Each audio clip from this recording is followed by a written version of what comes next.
ice and matter. Every day, new discoveries are unlocking the mysterious, the mind-blowing, the deadly secrets of a place we call the universe. What would happen if our moon suddenly disappeared? Global tsunamis decimate coastlines around the world as ocean waters surge toward the gravitational pull of the sun. Sea currents shift, changing weather patterns and destroying food supplies. Eventually, Earth's axis tilts wildly, turning the poles into tropical jungles and the equator into frigid wastelands.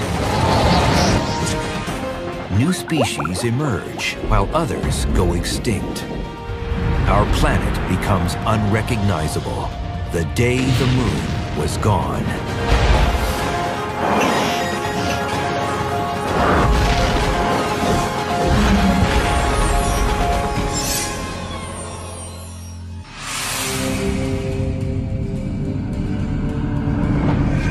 The moon is a barren, lifeless rock, but it plays a surprisingly important role in the story of life on Earth. How important?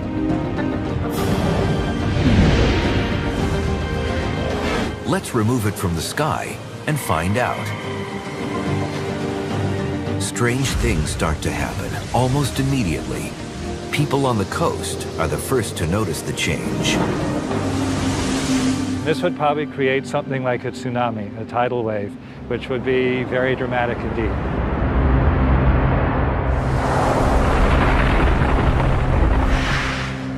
It's well known that the moon controls Earth's tides. As it orbits around us, its mass tugs our oceans toward it, causing a tidal bulge on the side of the planet nearest the moon. And through a strange quirk of gravitational physics, it forms a second bulge on the side farthest away from the moon. Few people realize the sun also plays a role in governing the tides. But because it's 400 times farther from us than the moon, its gravitational influence on the oceans is relatively small, about 1/3 of the total effect. But with the moon out of the picture, the sun is now in control. But with the moon up here, its gravitational pull is sort of pulling a dome of water up. There's a big sort of bulge. Then imagine you just snipped the cord and the water had to flow back out. The water rushes toward the gravity of the sun in a massive global tsunami. The force of the waves depends on where the moon is in relation to the sun when it disappears. If the moon vanished at full moon or at new moon, that's when the moon is lined up with the Earth and the sun. The lunar tidal bulges would shrink to solar tidal bulges in the same spots, and the extra water from the lunar bulges would quickly flow to other parts of the globe. But there's an even more dramatic possibility. If the moon vanished when it's at quarter moon, either first quarter or last quarter, then the moon's tidal bulge is not in the same place as the sun's tidal bulge. And so I expect you would see a very quick motion of Earth's oceans from the lunar tidal bulge to the solar tidal bulge. Some experts believe this more drastic lateral shift in ocean water would blast coastal spots around the world. The powerful pulses would be similar to the 2004 Southeast Asian tsunami, except the waves would cause even more death and destruction, since they'd be worldwide. Two massive east-to-west and west-to-east waves would be initiated on opposite ends of the Earth. A seaside city like Miami would be pummeled by a 50-foot wall of water that would destroy most coastal buildings and sweep across the entire width of southern Florida, putting 9 million lives at risk.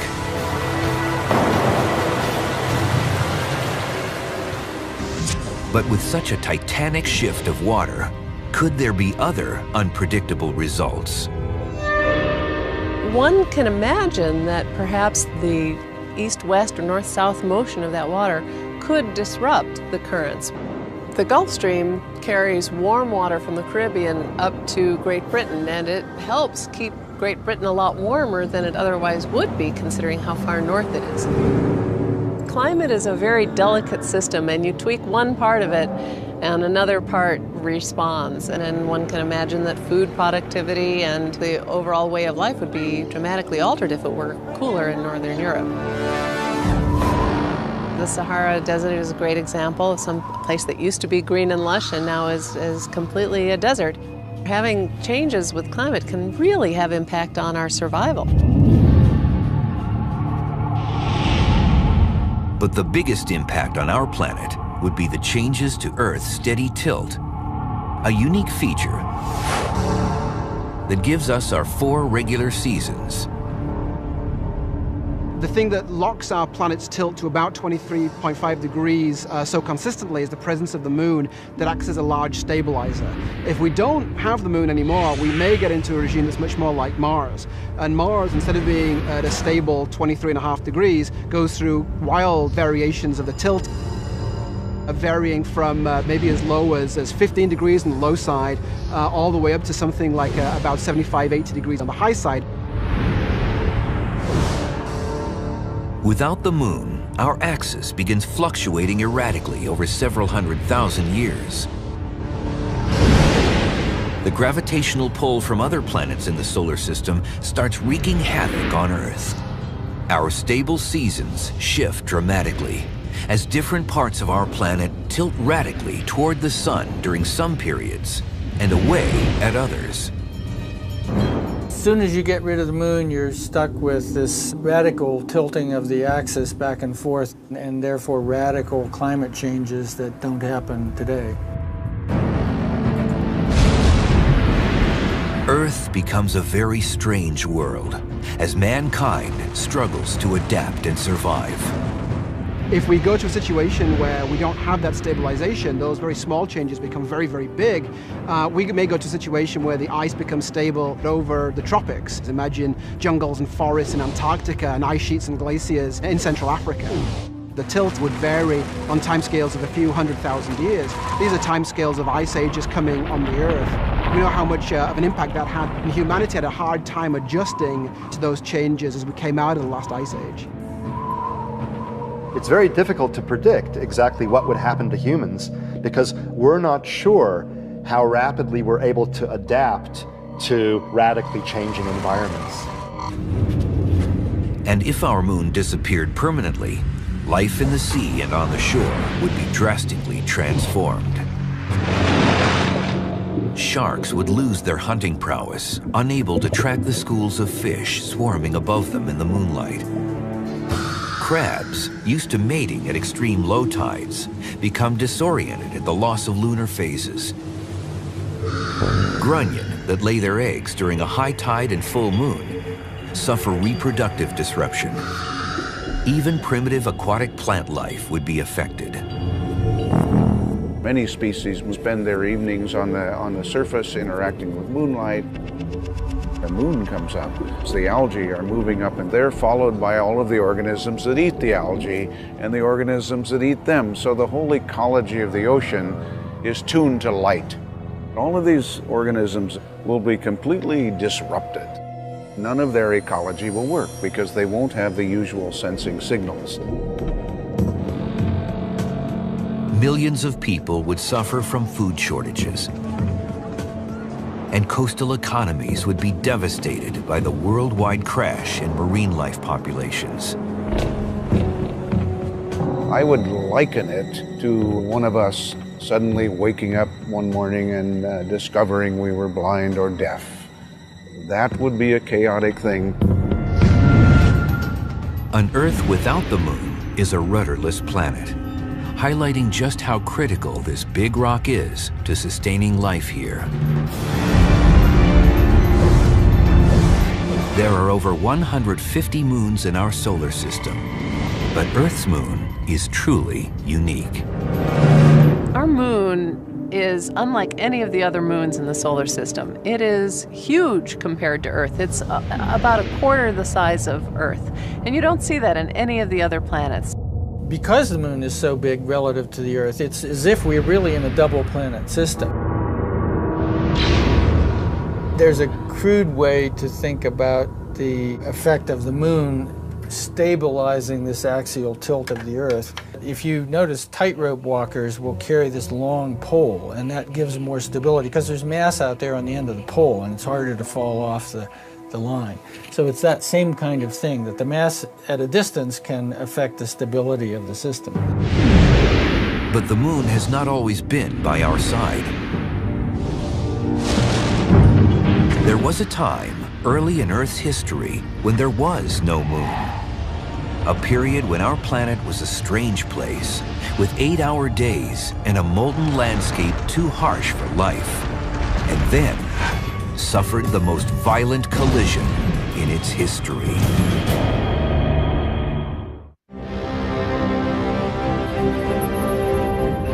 It's hard to imagine, but there was a time when our Earth did not have a moon. Our planet was formed 4.5 billion years ago by accumulating and fusing large amounts of debris in the early stages of our volatile solar system. During that early period, our moonless Earth was a monstrous stew of flowing lava, molten rock, and liquid iron. Its atmosphere was filled with carbon dioxide, belched from the bowels of the Earth. Thick, heavy, and uninhabitable for life. There was almost nothing on the planet. This was a nasty place to be. Lots of things were condensing. It was an extremely hostile place, even to rock chemistry. So the rocks were melted. Everything was a mess. Our original Earth without its moon was an unrecognizable world. The early Earth was a really hot place. In fact, that era of the Earth is called the Hadean, like Hades, because it was really hot. There was a tremendous amount of volcanism and a lot of impacts coming in. There was probably a lot of lightning and outgassing, both from the volcanoes and from steam.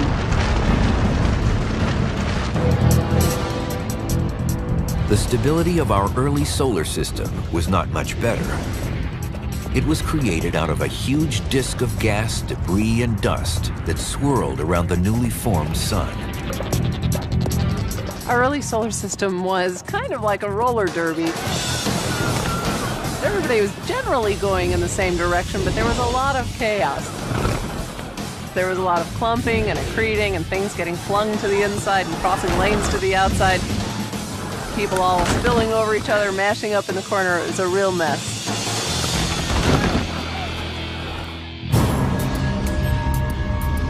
Without the moon, we can only guess at the Earth's early tilt and rotation rate. That would have been determined by the multiple glancing collisions from the innumerable asteroids and protoplanets that ricocheted throughout our early solar system. If you kind of average over the solar system, you look at all the planets and the big asteroids and make a bell curve of rotation speeds, it looks like the typical rotation speed might be 8 hours, something like that. So we could make a guess that that might have been the likely rotation speed before the moon was formed. Then, about 10 million years after our moonless Earth began taking shape, there was a massive collision.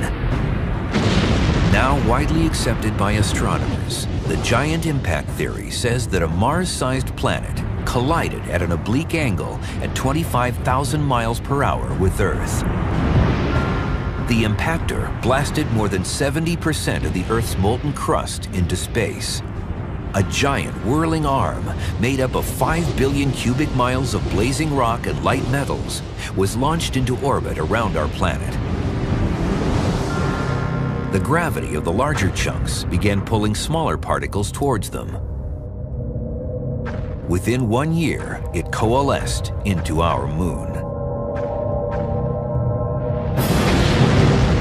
The only materials that were blown out from the Earth were the crustal rocky material, and that's what the moon's made out of. And in fact, if you go to any other place in the solar system, for example Mars, or look at meteorites that come from the asteroid belt, there are certain ratios of the different types of oxygen. That ratio in other parts of the solar system is very different than what we see in the Earth. Now we fly to the moon, we get the moon rocks, we bring them back. They have exactly the same oxygen isotope ratio as the Earth. So that material came out of the Earth, and that fits this idea of an impact theory. The energy released in the giant collision equaled a force of 6 trillion atomic bombs. That's 1,000 atom bombs for every person in Earth's current population of 6 billion people.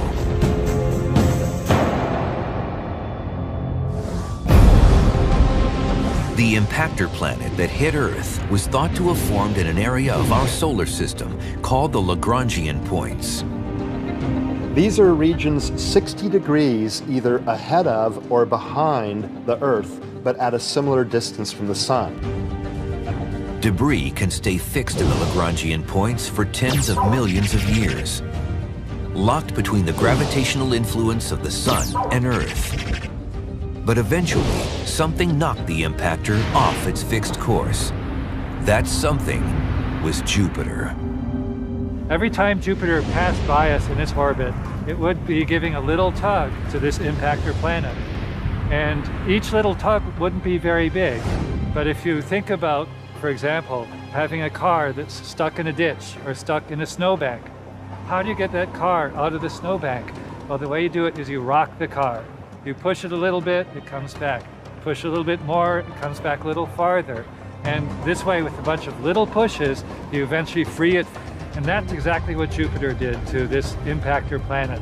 And once it gets away from the Lagrange point, it's no longer stable and it's doomed. It's eventually going to collide with Earth.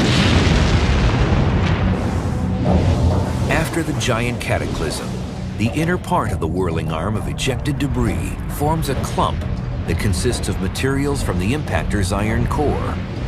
That heavier clump recollides with Earth and is absorbed into our planet's center. The giant impact was really the biggest thing that ever happened to Earth. What we have now is a core and a half. That makes our planet denser and our gravity stronger than it would be otherwise. The larger molten core takes longer to cool than the Earth's original core would have. Heat is constantly pushed up and through the thin crust of the Earth, creating fissures. It's possible that this larger core helped create the sustained plate tectonic system that formed our continents, a unique planetary feature in our solar system. As an example, Mars was much smaller, it cooled much quicker, and so it has no crustal plates. Most critically, the collision knocks the Earth onto its current axial tilt of 23.5 degrees and speeds up its rotation from 8 hours to just 5 hours. Within a year, the Moon forms, roughly 14,000 miles away from Earth, significantly closer than its current distance of 234,000 miles. You've got this immense moon in the sky, 15 times as big as the present moon. So think about this thing rising and rising and rising until it fills up a pretty big chunk of that evening sky. And imagine it being red because it's full of this molten lava around the surface. And imagine that looming over your head. It's mind-boggling.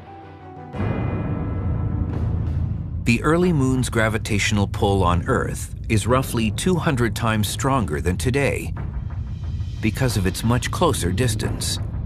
Though no oceans exist yet, the lunar tidal forces are 3,400 times more powerful. They lift and drop large crusts of molten rock to more than half a mile high twice a day. Our early planet's axial tilt stabilizes due to the moon's formation, and its mass acts as an anchor. But the Earth's spin begins slowing because the moon's gravitation creates a tidal bulge around our planet's midsection, causing a drag on the Earth's rotation. Let the Earth be this green balloon, and here's the moon. If the Earth weren't rotating, the tidal bulge would point directly toward the moon. But the Earth is rotating pretty quickly. So in fact, the tidal bulge tends to be a little bit ahead of the direction toward the moon. That means the moon's gravity is pulling back on the Earth's bulge a little bit, retarding its rotation ever so slightly. But the tidal bulge on Earth also has a reactive force on the moon. This tidal bulge pulls the moon ahead in its orbit. It's constantly trying to tug the moon faster. But the moon doesn't want to go faster in its orbit. Instead, what happens, if you imagine throwing a slingshot and swinging it faster, it wants to go out. And that's what the moon does. It goes outward because it's being tugged faster in its orbit. So gradually over the years, the moon is moving farther and farther out. The complex gravitational dance between the two partners is now pushing the moon away from Earth at a rate of 1.5 inches per year. Over billions of years, the moon's recession has slowed the Earth's rotation from 5-hour days to our 24-hour day today. The whole idea of this rotation of the Earth being influenced by the moon is a little bit like what you see when a figure skater is spinning, and when she pulls her arms in close and spins, she spins faster. And she throws her arms out to slow down. And this is all what the physicists would call angular momentum. But it's the same idea. As the moon moved out, it's kind of like throwing those arms out, and that slows down the rotation in the whole system. But what if the giant impact had never happened? The changes to Earth would be even more drastic than if the moon now suddenly disappeared. Today, would we recognize an Earth that never had a moon? And would humans even exist?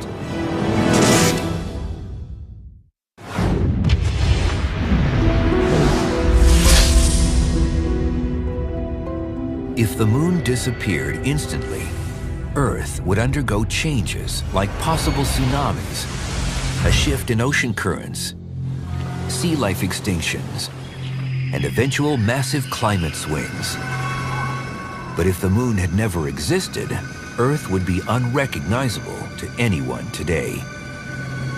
Without the moon, life on Earth would probably look quite different. In particular, humans might well never have come into existence.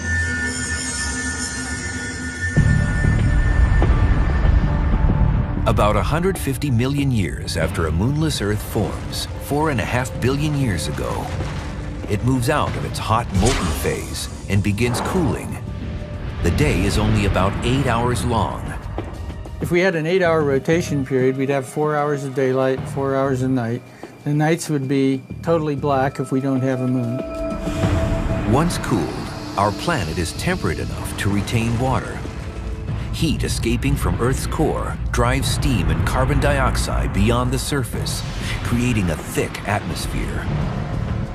Over a period of time, many years, all that atmosphere would have kind of collapsed back out, and then as it cooled, the oceans would have formed in torrential rainstorms.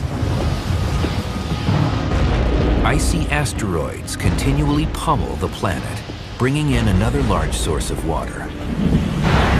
With a smaller, cooler molten core, there are probably no plate tectonics, and therefore no large mountains and huge ocean basins. Water soon covers most of the planet's more uniform crust. We certainly would have a higher sea level than we have today, less continental area, and that would be a different world. Our blue marble would be even bluer. Ironically, even with all that water, the early moonless Earth would have smaller tides. Determined only by the gravitation of the sun, they would be just 1/3 the size of our current tides. The range between high and low tide would remain constant throughout the year and would occur at exactly the same time each day. And that means the intertidal regions would have been narrower, probably leading to less diversification of life, and perhaps even impeding the progress of life from the oceans to the land.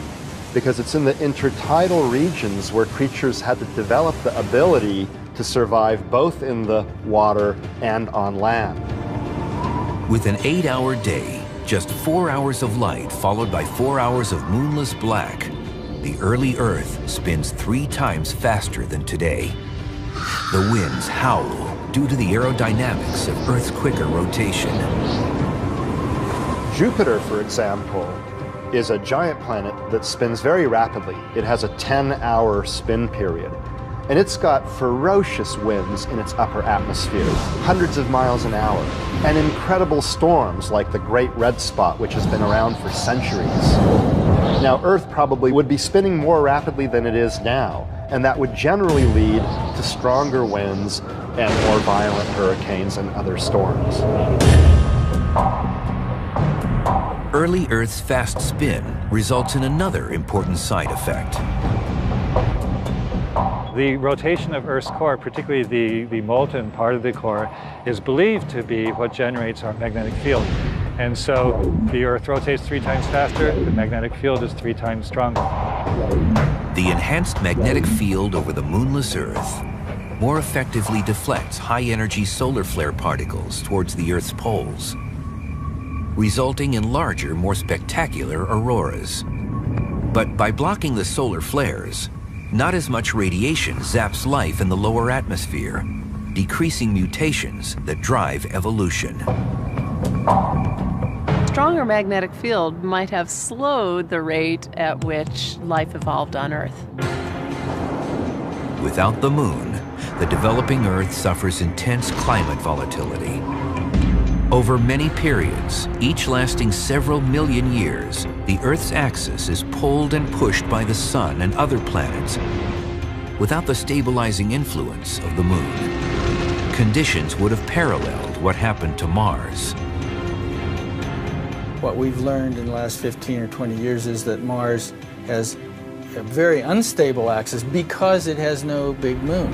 And when we look at Mars, and we can actually see on the surface of Mars geological features that formed under very different climate regimes when the polar axis was tilted over. On Mars, we actually see these features like the dry river channels and glacial deposits and other features, ice close to the equator. And so the big realization was, oh yeah, the climate has been changing on Mars, and this explains that we're seeing older features. Like the red planet, a moonless Earth's axis would tilt wildly, turning our planet topsy-turvy. Our axis, over a period of millions of years, would wobble chaotically. It would sometimes be vertical, it would sometimes be close to horizontal. When it's vertical, then the whole Earth might be kind of a tropical paradise. When it's horizontal, you could actually have the poles pointing towards the sun and the poles actually getting jungles. So you would see very big changes in Earth's climate as a result of this chaotic wandering of Earth's axis. And this would make it more difficult for life to flourish because it would constantly have to adapt to different conditions, to ice ages and to extremely hot ages.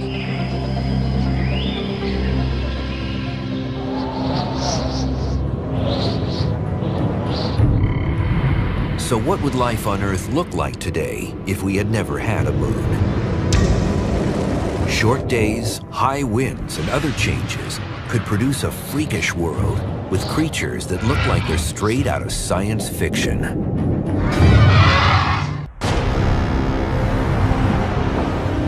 The moon was formed billions of years ago when a planet-sized asteroid crashed into Earth.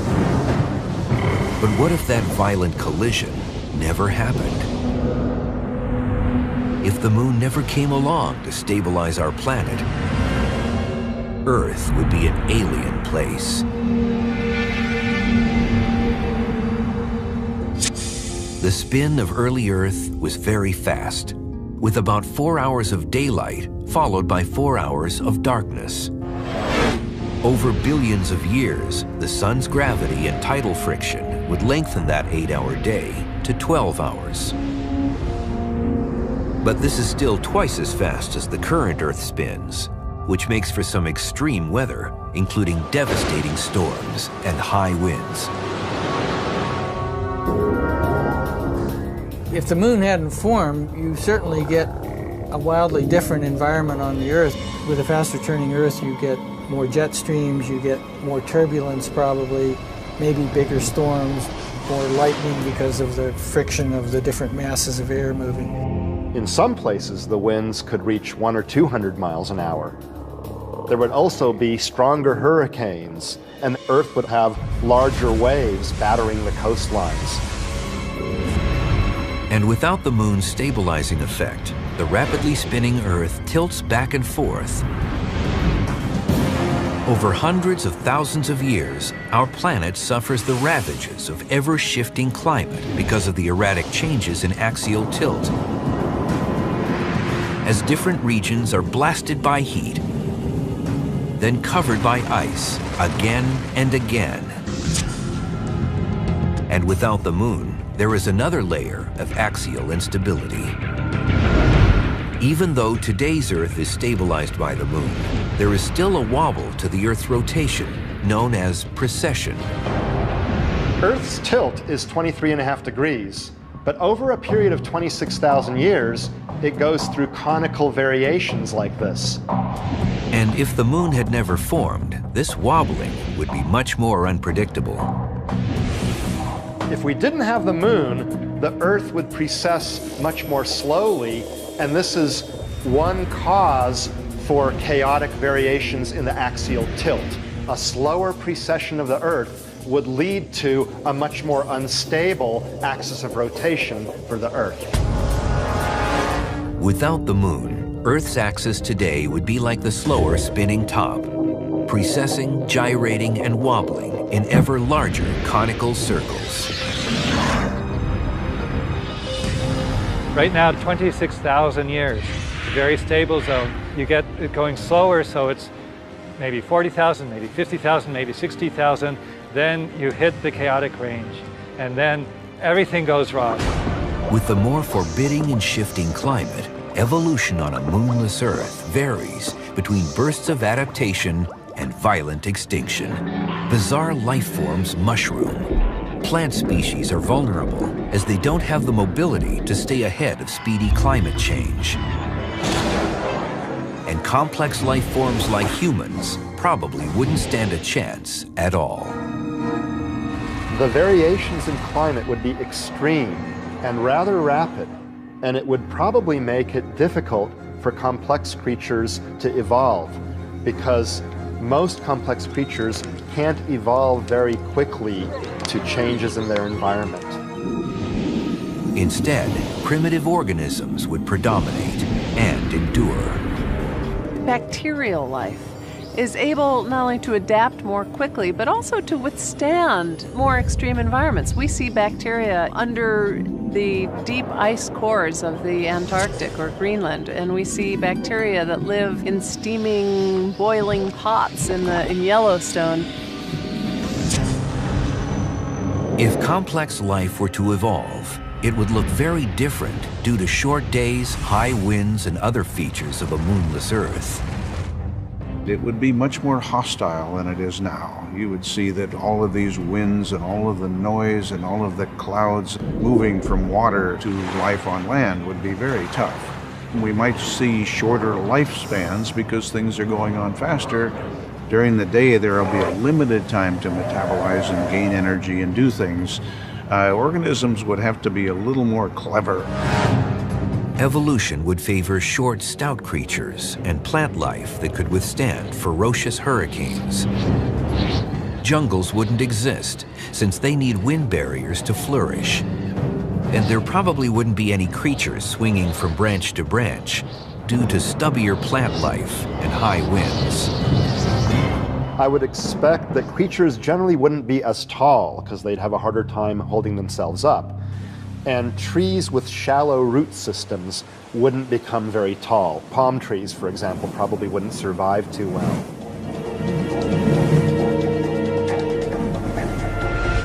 The constant gusts would push other adaptations. Sailing, maybe membranes that let you take off and leap through the air. And the perpetual gale-like conditions would create an exceptionally loud planet. If animals made noises to communicate, they'd have to be very different from the constant shrieking wind sounds. The use of sound at wavelengths that are not the sound of the background noise. If you have a receptor that just zeroes out that noise, we might be able to speak like this and be heard perfectly. We might all be sopranos and have ears tuned to a different pitch. Or more visual cues might be developed to cut through the audio overload. Creatures might develop extra limbs to not only shield themselves from the wind, but also use their appendages to communicate, like sailors using semaphore signals. Perhaps speech would not develop, so maybe other forms of communication, whether color changes, expression changes, hand languages, who knows? Even today, many of Earth's beings, such as fireflies, squids, krill, and jellyfish, communicate by changing their body colors. Because of the dark nights, creatures might also develop enhanced vision and sensory systems, similar to the night vision goggles and infrared displays used by the military. The interesting possibility is that life might be able to develop sensors that were so good that they could actually sense starlight. And this would be something colossal.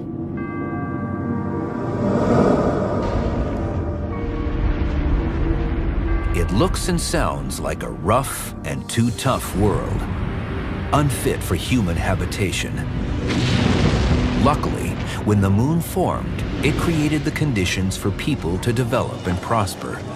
But our moon is also moving farther away from Earth every year. Does that mean there will be another time in Earth's future without the moon?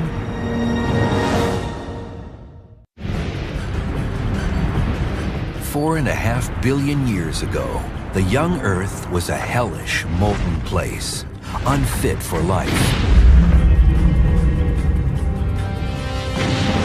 So then, how did a violent collision by an object the size of Mars, soon after the Earth's formation, create the conditions for the complex life we're part of today? The body blow to Earth knocked our planet to its current tilt, and the formation of the moon kept it there. The mass of the moon out there, what it's done is it's prevented the tugs of the other planets from causing the Earth's tilt to change too much. So it's provided a real stabilizing effect on our climate because of that. The collision also created a chain reaction of forces that set the stage for life. When the iron cores of the two planets combined, it created a larger core for the new Earth. The collision also knocked off much of the Earth's crust. This combination, with large amounts of heat pushing up from a giant core through a thin crust, likely created the conditions for sustained plate tectonics. The movement of these plates formed mountain ranges and deep basins, and the resulting volcanic activity spewed out the gases that created our atmosphere. Water eventually settled in the basins, creating oceans, leaving continents of land above. But life still had a tough time getting started in the early days of Earth. For the first 500 million years of the Earth's and the Moon's existence, they were bombarded by debris that was still finishing up the formation of the solar system. So even if primitive life, microbes and bacteria, had formed in the first few 100 million years, they might easily have been wiped out by these giant things crashing into Earth. Now we have evidence for life dating back to 3.8 billion years ago. That's shortly after the end of the era of heavy bombardment. By then, due to tidal friction between the Earth and Moon, the Moon had moved slightly farther away from Earth, and Earth's rotation had slowed to roughly a 10-hour day. But since the Moon was still much closer than today, the tides in Earth's early oceans were humongous. The tides went way inland and poured back out to sea. Twice a day, you'd get a big gulf of water in, and when it drained back out, it carried a lot of minerals and soils and other parts of the Earth's crust back out to sea with it. So there was this constant erosion and scrubbing of the land. Certainly a unique environment that might have been just right for life to develop. The area between high and low tide, known as the intertidal region, was enormous. High tides would rush hundreds of miles inland, then back out a few hours later. During the low tides, molecular strands began forming in some of the endless miles of tide pools. What happens when water evaporates? The H2O molecules go away and everything else is left. So the organic sludge in the pool gets more and more concentrated as the water evaporates. So this was the idea that life formed in these little pools.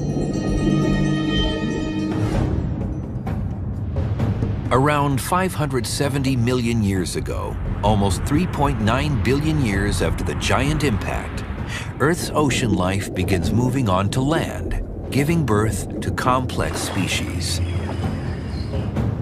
The bigger the intertidal regions, the greater the resulting diversity of life, because you can have species that live in these environments that are sometimes exposed to the sun and sometimes underwater. Over billions of years, our Earth seems to have reached a perfect equilibrium that has allowed for the evolution of a diverse, intricate, and fragile ecosystem. There are some climates that are too uniform, no seasonal changes and so on, and don't lead to life because there's no environmental stress. And on the other hand, climates that are too variable, where the seasons are changing all the time, you're getting hit by an asteroid every million years. Planets like that would probably try to form life, but they couldn't get it going because things would change too fast. So maybe there's a situation that's just right in the middle, and maybe the Earth-Moon system is somewhere in that range, which has fostered not only formation of primitive life, but the evolution of that life into folks like us. But though our moon stabilizes things, it continues to recede from us at a rate of 1.5 inches per year, while it slows our spin. Scientists estimate that we're adding 2 seconds to our day every 100,000 years. A billion years from now, our days might last 26 hours rather than 24 hours, which is great if you're a procrastinator like me. You could always use more time. So what will happen to the unique Earth-Moon